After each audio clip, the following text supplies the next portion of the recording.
15 years ago, my father looked at me across a perfect dining table in Westchester and called me his biggest mistake. I was 23, pregnant, and out of his house within 24 hours. By sunrise, the man who promised to build a future with me had blocked my number and told me to handle my problem. I slept in my car that night, believing I had lost everything. What I did not know was that one day, the same father who threw me out would sit across from me again, not to apologize, but to beg. My name is Elena Cross, and this is the story of the door I chose not to open. Chapter 1: The Night I Was No Longer a Daughter. In 2025, I can stand in my own kitchen and still feel my father's dining room under my palms, like it never let me go. I am 38 now. The house is quiet. The life is mine. But there is one night that still tightens my chest the same way it did 15 years ago, the night I stopped being a daughter. Westchester County, New York is built on appearances, lawns trimmed evenly, smiles that never linger too long, families that look successful from the curb. My family fit perfectly into that picture. Richard Cross built Cross & Sons Construction from nothing. People respected him. They trusted him. They liked to say his family was just as solid as the buildings he put up. Inside our home, solidity meant control. My father rarely raised his voice. He did not need to. His disappointment was enough. When his car pulled into the driveway, my mother would straighten whatever was out of place: a glass, a magazine, a pillow, as if order could prevent conflict. Margaret Cross was gentle in public, kind, polite. She volunteered, baked, smiled at the right moments. People said she was lucky. I watched her accept that word with a soft smile that never quite reached her eyes. She survived by avoiding storms, by pretending they were not forming. I was their only child. That should have made me cherished. Instead, it made me something my father tried to fix. He never said he wanted a son, but it lived in the way he looked past me sometimes, like I was a placeholder. So he shaped me into what he could tolerate, not with warmth, but with expectation. At 13, I filed invoices in the home office.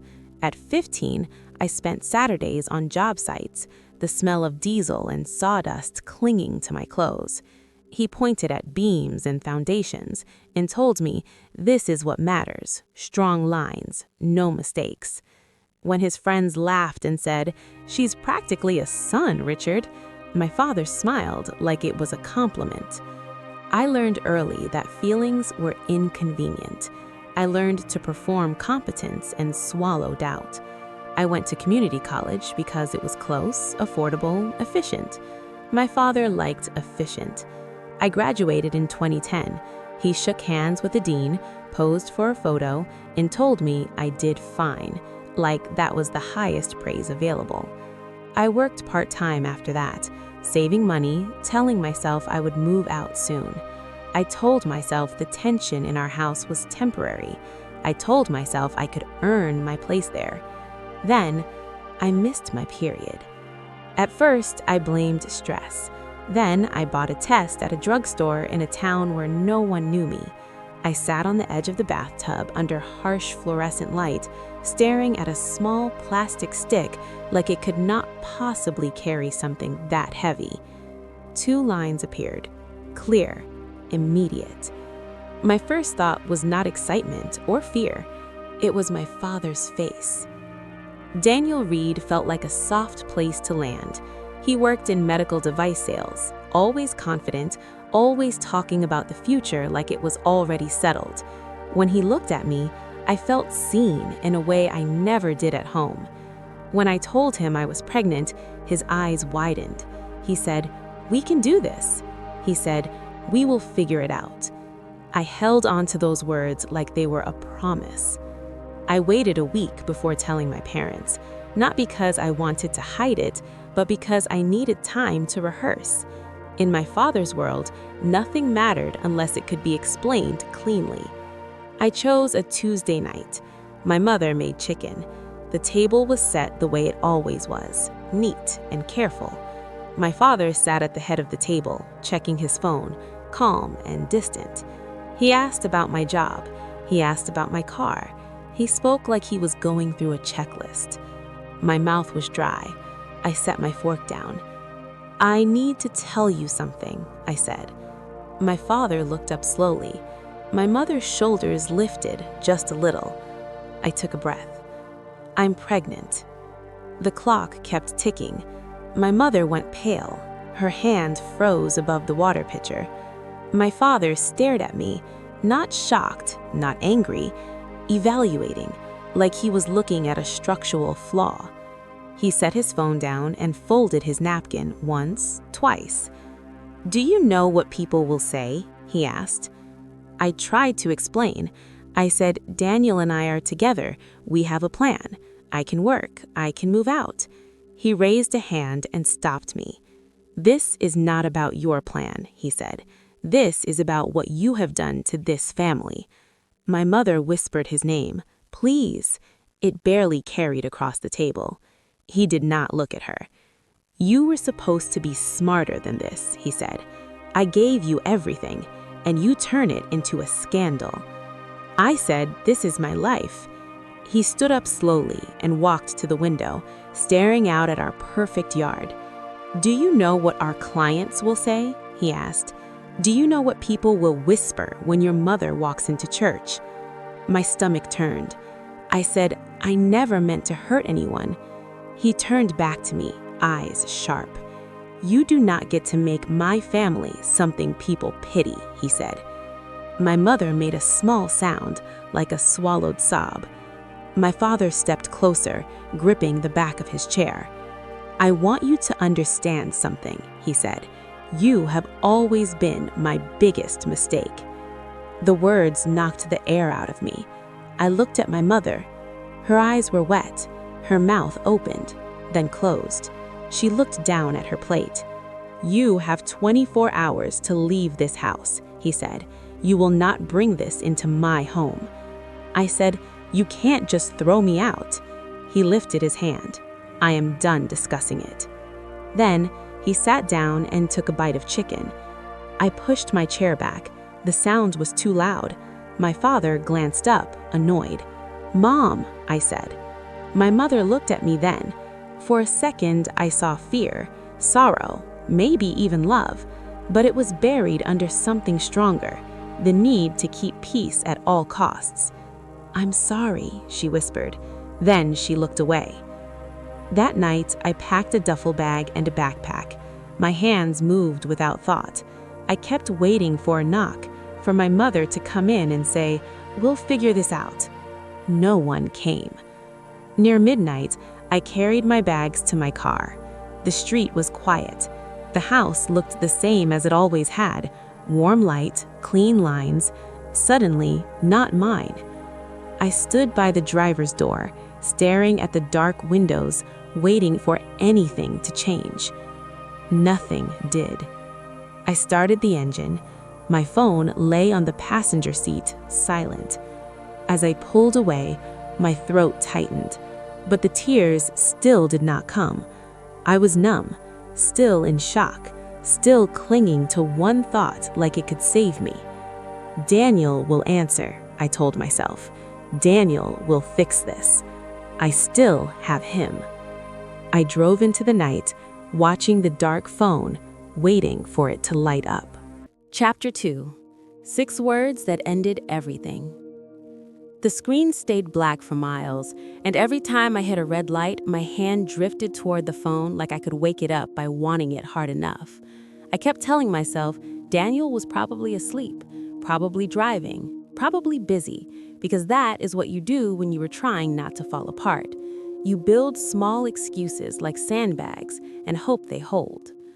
I ended up in a 24-hour parking lot off a main road, the kind with bright lights that make nighttime feel like a hospital hallway. I pulled into a space and turned the engine off.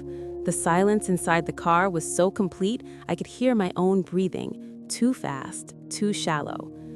I tried calling him again. It rang until voicemail. I called again. Same. I called until my thumb ached. I could not go back to my parents' house. Even if I had wanted to, the idea of walking into that dining room again felt like walking into a courtroom where the verdict had already been read. I kept seeing my father's face, calm and cutting, and my mother's eyes dropping to her plate like I had become something she could not afford to acknowledge. So I sat there, in a parking lot that smelled faintly of gasoline and stale coffee, watching the empty phone screen like it was the only door left. Hours passed in slow, sticky pieces. Cars came and went. A couple argued near the entrance, their voices muffled by distance. A worker dragged trash bags toward a dumpster. The world kept moving, and I felt like I had been left behind in the dark. At some point, close to dawn, my phone finally lit up. My heart jumped so hard it hurt. I grabbed it with both hands. The message was from Daniel. It read, "I can't do this. I'm sorry." That was it. 6 words and a period, like a completed task. I stared at them until my eyes watered. Then I tapped the screen, not understanding, trying to reply, trying to call, trying to do anything that would make the message less final. The call did not go through. I tried again. Same result. I opened our text thread and typed his name, typed please, typed I need you, typed anything that sounded like a person still existed on the other side. My messages would not deliver. He had blocked me. My hands started shaking. I pressed the phone against my forehead like it could cool the panic. My throat tightened, and for a moment, I thought I might throw up right there in the driver's seat. The parking lot lights were still bright. The day was starting anyway. It felt wrong that the sun was allowed to rise when my life had just collapsed. I kept telling myself there had to be a mistake, that maybe his phone died, maybe he lost signal, maybe he panicked and would come back in an hour. But even as I tried to believe that, something colder settled in my stomach, the sense that this was not confusion, this was a decision. By the time the sky turned pale, I was too wired to sleep. I wiped my face with the sleeve of my sweater, started the car, and drove to Daniel's apartment.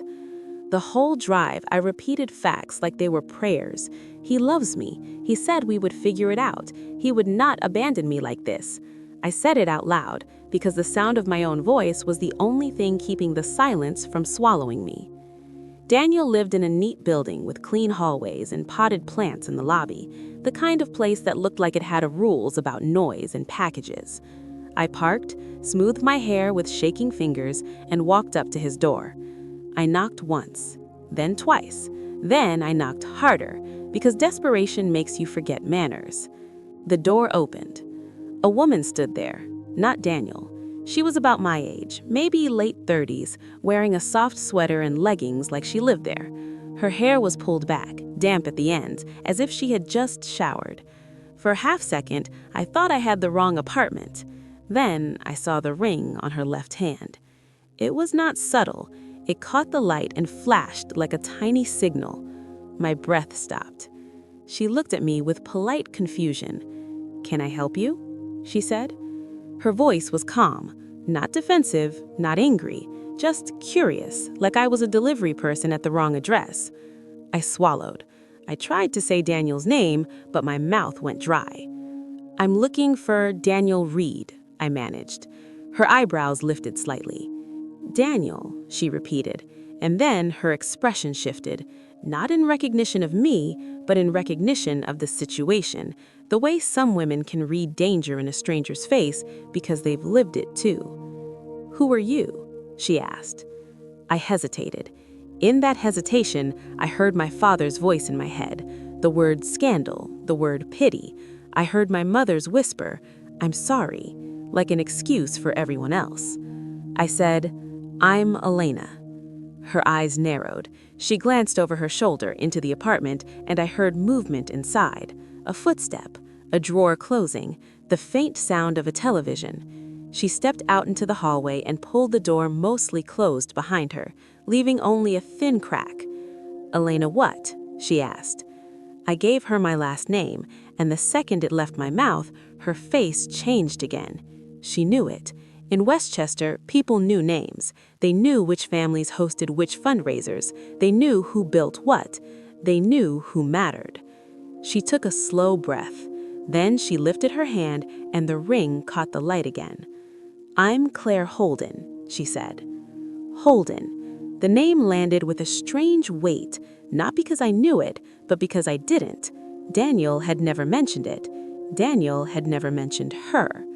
My heart started beating so loudly I could hear it in my ears. "Is Daniel home?" I asked, even though the question felt ridiculous now. Claire's mouth pressed into a thin line. She looked tired, in a way that had nothing to do with mourning. "He's in the bathroom," she said. "Who are you to him?" I could not form a lie fast enough. The truth spilled out before I could stop it. "I'm his girlfriend," I said. "I'm pregnant." The hallway seemed to tilt. Claire's face went very still, like all the blood drained away and left her holding herself together with muscle memory. For a moment, neither of us spoke. The building was quiet. Somewhere down the hall, a door closed softly. It sounded like punctuation. Claire's eyes flicked to my stomach, then back to my face. She did not look cruel. She looked like someone who just realized the ground under her had been hollow. "How long?" she asked. 8 months, I said. My voice sounded far away. Claire let out a breath that shook. Then she gave a small, bitter laugh that wasn't really laughter at all. "We've been engaged for 2 years, she said. The words hit me like a door slamming. 2 years? My brain tried to arrange the timeline and could not. I thought of all the evenings Daniel said he was on a work trip, all the weekends he disappeared, all the times he never took a photo with me, never posted anything, never introduced me to anyone beyond vague coworkers at a bar. I thought of how he always met me in neutral places, restaurants, hotels, parking lots, always somewhere he could leave without explanation. "He told me he was private," I whispered. Claire's eyes filled, but she blinked hard, refusing to let tears fall in front of a stranger, or maybe in front of someone who suddenly felt like a mirror. "He told me he traveled constantly," she said. "He told me he was building a future for us." Her voice cracked on the word us. The bathroom door inside the apartment opened. Footsteps approached. The latch turned. Daniel stepped into the hallway in a t-shirt and sweatpants, his hair damp, his face relaxed, until he saw me. The color drained from him so fast it was almost impressive. His eyes widened, and for a second he looked like a child caught doing something small and stupid. Then his expression hardened into something annoyed. "Elena," he said, low and sharp, "what are you doing here?" Claire turned toward him. "Daniel Reed. Who is she?" Daniel looked between us, calculating. I waited for him to explain. I waited for him to apologize. I waited for him to look at me like a person that mattered. He did none of those things. "This is not the time," he said to Claire, and the way he said it, like she was being unreasonable in her own doorway, made my stomach twist. "I said you blocked me." He stared at me like I was inconvenient. He said, "I told you I can't do this. You said we would figure it out. You said we could do this." Daniel's jaw tightened. He glanced down the hallway as if someone might hear. Then he looked back at me, and his eyes were empty. "Handle your problem. Don't bring it here." My problem. I felt something inside me split. Not dramatically, just quietly, like a thread snapping after being pulled too long. Claire made a sound, sharp and wounded. She stepped back, one hand gripping the doorframe. Daniel reached for her arm. "Claire, please," he said, and his voice softened instantly. The same charm he used on clients, the same warmth he used on me when he wanted something. Claire yanked her arm away. "Get out," she said to him. Then she looked at me again, and her face shifted into something like apology, even though she owed me nothing. "I'm sorry," she whispered. I nodded because I could not speak. I turned and walked toward the stairs on legs that felt borrowed. Behind me, I heard the apartment door slam. Outside, the air was cold and bright. The morning had fully arrived. People were walking dogs. Someone carried a coffee cup like it was the most important thing in the world. I sat in my car and stared straight ahead. My hands were still on the steering wheel, but I didn't remember putting them there. Chapter 3. Survival isn't noble, it's exhausting. The screen stayed dark for miles, and at every red light, my hand drifted toward the phone like I could wake it just by wanting it hard enough. I told myself Daniel was asleep, driving, busy, anything that kept panic from flooding in all at once. Hope makes quick excuses when it is cornered. I pulled into a 24-hour parking lot off a main road, bright lights washing the night into something sterile and endless. I turned off the engine and sat there, the silence so loud I could hear my own breathing. I called him again. Voicemail. Again. Same. I kept calling until my thumb ached. Going back to my parents' house was not an option. Even thinking about that dining room made my chest tighten. My father's calm voice still ringing, my mother's eyes fixed on her plate. So I stayed in the car, watching the phone like it was the last open door in the world. Hours passed. Cars came and went. A worker dragged trash bags across the pavement. The night thinned into early morning. My life felt paused while everything else kept moving. Then the phone lit up. My heart jumped so hard it hurt. I grabbed it with both hands. The message was from Daniel. I can't do this. I'm sorry. 6 words. A period. That was all. I stared at them, waiting for more to appear, for an explanation, for anything that would soften the blow. I typed back immediately. Then I tried to call. The call did not connect. I tried again. Nothing. I realized then he had blocked me. My hands started shaking. I pressed the phone against my forehead and breathed through the wave of nausea that rose up. The lights in the parking lot were still glaring, the sky already paling at the edges. It felt wrong that the day was allowed to start when everything in me had just collapsed. I told myself there had to be a mistake, that he panicked, that he would unblock me in an hour. But even as I tried to believe it, something colder settled in my stomach. This was not confusion. This was a choice. By the time the sun came up, I was too wired to sleep.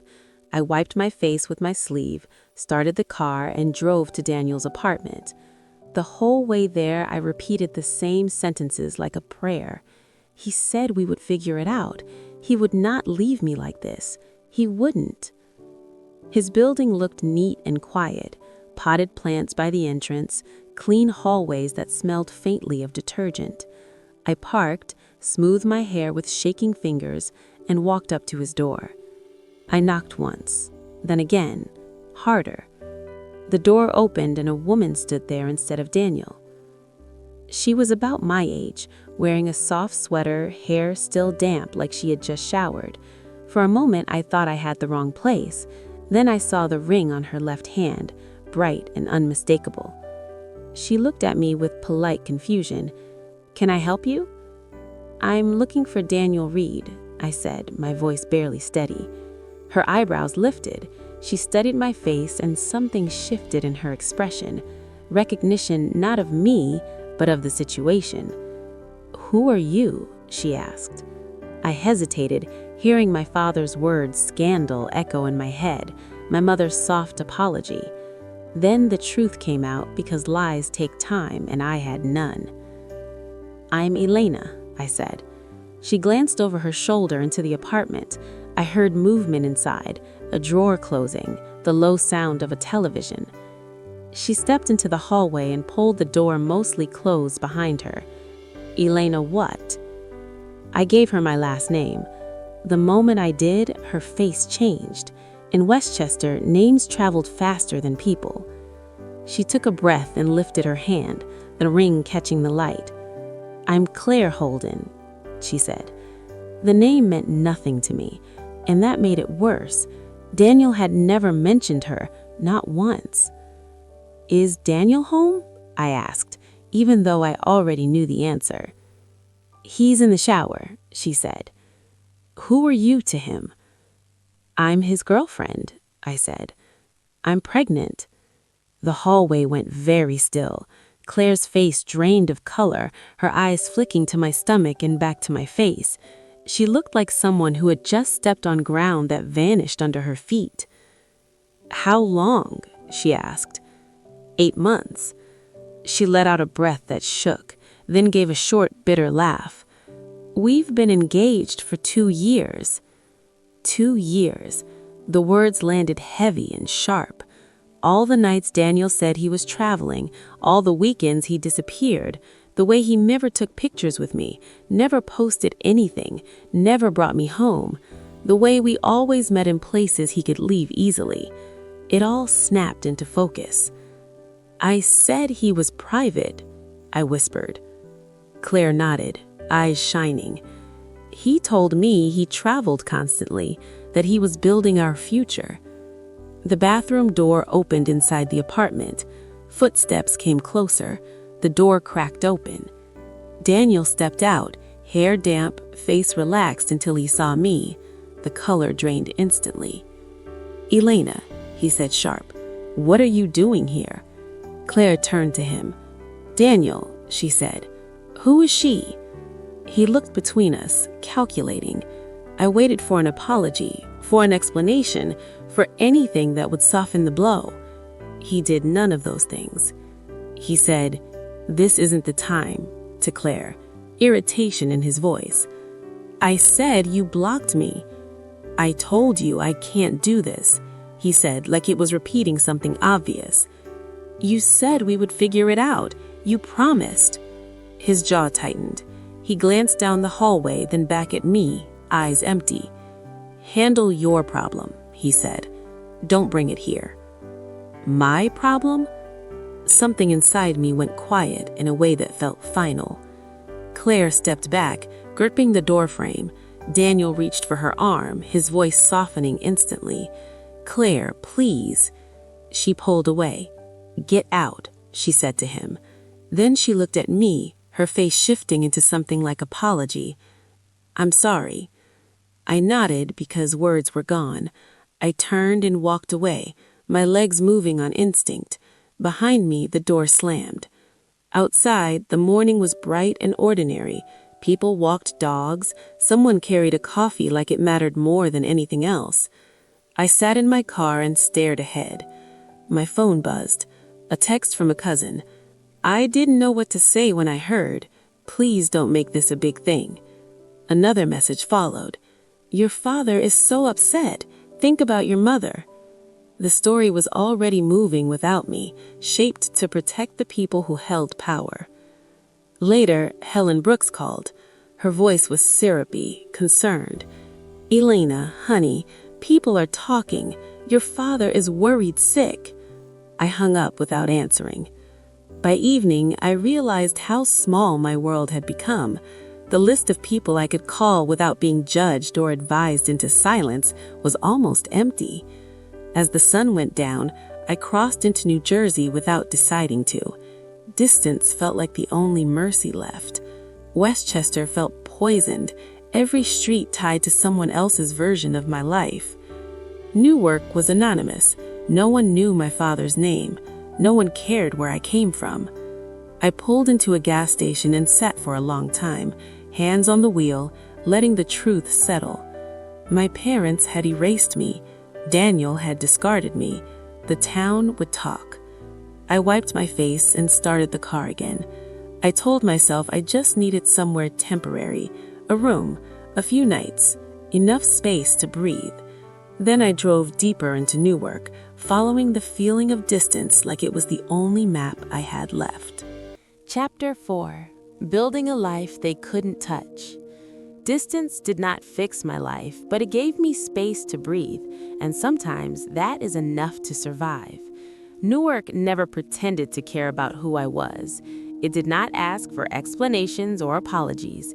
It only asked whether I could show up again tomorrow. For a long time, showing up was my entire identity. I measured my days in shifts and bus rides, in grocery totals and diaper sizes. I learned which corners to avoid at night and which ones felt neutral enough to rest my shoulders for a moment. I learned how to keep my circle small without feeling ashamed of it. By 2013, survival stopped feeling like an emergency and started feeling like routine. Leela was 2 then, stubborn and steady on her feet, curious about everything. I found a more stable job at the front desk of a small medical office. The pay was modest, but the hours were predictable. I cleaned offices only on weekends to fill the gaps. The first time I saw a schedule that stayed the same for a full month, something in my chest loosened. A coworker named Marisol noticed the way I stared at the calendar. "You look relieved," she said. "I just found out I get to sleep," I answered. She smiled like she understood more than I had said. In 2014, I built my first emergency fund. It was not impressive, just a few $100s in a separate account I pretended did not exist, but it changed how I walked through the world. One missed shift no longer meant disaster. That thin layer of safety felt like luxury. In 2015, I took a side job helping a tenant organize paperwork for a small property manager. Lease renewals, receipts, basic filing. It paid slightly better per hour, and I could bring Leela with me when childcare fell through. She sat beside me with crayons while I worked through stacks of folders. That was where I met Ruth Alvarez. She walked into the lobby without hurry, silver hair pulled back, posture steady, the kind of presence people made space for without realizing it. She glanced at the papers I was sorting and then at me. "You're not the manager," she said. "No," I replied, "just helping." Her eyes flicked to Leela. "And you brought backup." "I'm not backup, I'm just here." Ruth smiled, genuine and quick. That's usually how the best help starts. She watched me work for a moment. "You're organized," she said. "I have to be," I answered. She nodded once, like that explained enough. Before leaving, she handed me a business card. "If you ever want real work, call," she said. I tucked the card into my wallet and forgot about it for months, telling myself it belonged to a different version of me. In 2016, after a night spent counting bills and realizing nothing would change unless I forced it to, I pulled that card out again. My hands shook when I called. "This is Elena Cross," I said, bracing myself for the reaction to my last name. Ruth did not react. "You kept the card," she said. "Come by tomorrow. Bring a notebook." Her office was bright and spare. She slid a folder across the table. "Tell me what you see." Inside were photos of a rundown duplex, peeling paint, sagging steps, weeds everywhere. "It looks neglected," I said. "Try again." I slowed down. The structure might still be solid. The lot is wider than the building. The city is fixing sidewalks nearby. That means investment. Ruth watched me carefully. "You've been paying attention." "I've been surviving," I said. Survival teaches pattern recognition. Get your real estate certification. I'll guide you. You do the work. It was not charity. It was an invitation with conditions, and I accepted it like my life depended on it. I studied at night after Leela fell asleep. I listened to lectures while folding laundry, took practice tests at the kitchen table, forced my brain into a world I had never been meant to enter. When I passed, I did not celebrate loudly. I sat on the floor and cried quietly, because the achievement felt fragile and sacred. Ruth gave me responsibility, not praise. Property walkthroughs, tenant calls, paperwork that punished mistakes quickly. When I failed, she corrected me without softness. "You trusted charm. Charm is not a system. Fix your contracts." I did. In 2018, I closed my first deal, a small rental property. The commission check was $4,500. I stared at it for a long time, afraid it might disappear. "I did it," I told Ruth on the phone. "You did your job. Now protect it." That same year brought small failures, misjudgments that cost time and sleep, but each one sharpened me. I learned to document everything, to question assumptions, to trust numbers over promises. Chapter 5. The door I chose not to open. The house felt different once it was mine. Not because it was bigger or quieter, but because no one could take it away from me with a sentence. Leela ran through the rooms like she was testing the walls for honesty, touching everything, laughing, believing without fear that this place would still be here tomorrow. I thought that was the end of the story, or at least the part where the past stopped knocking. In early 2025, my phone rang from an unfamiliar number. I almost let it go to voicemail. Old instincts die hard. Something told me to answer.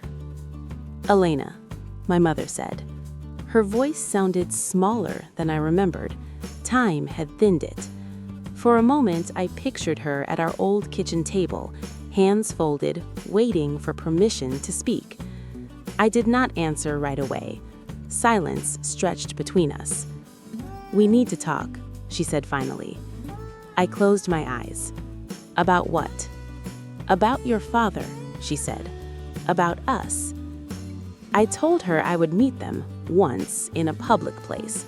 I chose a quiet cafe not far from my office, neutral ground, daylight, witnesses, boundaries I had learned to build with intention. They arrived together. Richard looked older than his years, shoulders slumped, confidence worn down by something money could not fix this time. Margaret walked beside him, hands clasped, eyes darting like she was afraid of saying the wrong thing and making everything worse. We sat. Coffee was ordered and barely touched. Richard did not waste time. "Family needs to stick together," he said, like it was a rule that still applied. I studied his face. He had not apologized. He had not acknowledged the past. He spoke like nothing had happened between the dinner table and this moment. "Cross & Sons is struggling," he continued. "We're facing serious problems. Contracts fell through. Banks are circling." I nodded once. I already knew. News like that travels, even when you do not go looking for it. He leaned forward. "You've done well for yourself," he said. "We're proud of you." Proud. The word sat heavy and empty. "What do you want?" I asked. Richard's jaw tightened. "Help," he said. "An investment, a bridge, something to get us through this." I waited. He did not mention the night he threw me out. He did not mention the word mistake. He did not mention the years I spent surviving without him. He spoke as if blood erased memory. Margaret reached for her cup with shaking hands. "Elena," she said softly, "we didn't handle things well, but we're still family." I looked at her then, really looked. She seemed smaller too, worn down by a lifetime of choosing quiet over right. "I want to see my granddaughter," she said. "I want to know her." The words landed harder than Richard's request. "Leela." My chest tightened. "You've never asked before," I said. Margaret's eyes filled. "I was afraid," she whispered. "Your father was so angry. I didn't know how to fix it." I felt the old anger stir, familiar and sharp. "You chose not to," I said. She flinched. "I was trying to keep peace." "At my expense," I said. Richard cleared his throat. "This doesn't have to be hostile," he said. "We're offering to reconnect, to be a family again." "And in exchange," I said, "you want money." He did not deny it. He just nodded, once, like it was reasonable. Margaret leaned forward. "Maybe we could start slowly," she said. "I could see Leela. Just a visit. She deserves to know her grandparents." I imagined Leela sitting across from them, imagined my father's eyes assessing her, imagined my mother apologizing without changing, imagined old patterns wrapping around a child who had never known them. I felt the weight of the decision settle fully then. Not money, not revenge, responsibility. "My daughter is not a bridge," I said quietly. "She is not a bargaining chip. She is not here to heal wounds you refused to tend when they were fresh." Richard's expression hardened. "You're being emotional." I almost laughed. That word again, used like a dismissal. "I'm being clear," I said. Margaret's voice shook. "I was a victim too," she said. "You don't know what it was like living with him." "I know exactly what it was like," I said. "I grew up watching you survive by disappearing. I learned from you, and then I unlearned it." Richard leaned back, frustration flashing. "So that's it? You turn your back on us?" "I didn't turn my back. You closed the door. I learned how to live without knocking." Silence fell between us. I felt calm, not triumphant, not cruel, just steady. "I won't invest. I won't involve my daughter, and I won't pretend this is about family when it's about consequences." Richard stood up abruptly. "You think you're better than us now?" I met his gaze. "No," I said. "I think I'm responsible for what I build. So are you." Margaret's tears fell quietly. "I wish things were different," she said. "So do I replied. "But wishing doesn't change what we choose." They left without another word. Richard did not look back. Margaret paused at the door, hesitating, then followed him out. I sat there for a long moment after they were gone, my hands wrapped around a cup I never drank from. I expected sadness. What I felt instead was relief. That night, I went home to Leela. She was at the table doing homework, tongue between her teeth in concentration. "How was your day?" she asked. "Good," I said. And it was true. Years later, she would know her story, but not the word mistake. She would not carry shame that was never hers. I tucked her into bed and watched her fall asleep, safe, unaware of doors that never opened. Family is not the place you come from. It is the place that does not abandon you when you are weakest. It is the place that chooses you back. Before I end this, I want to ask you something. If you were standing where I stood, with power you earned and a past that still wants access, what door would you choose not to open?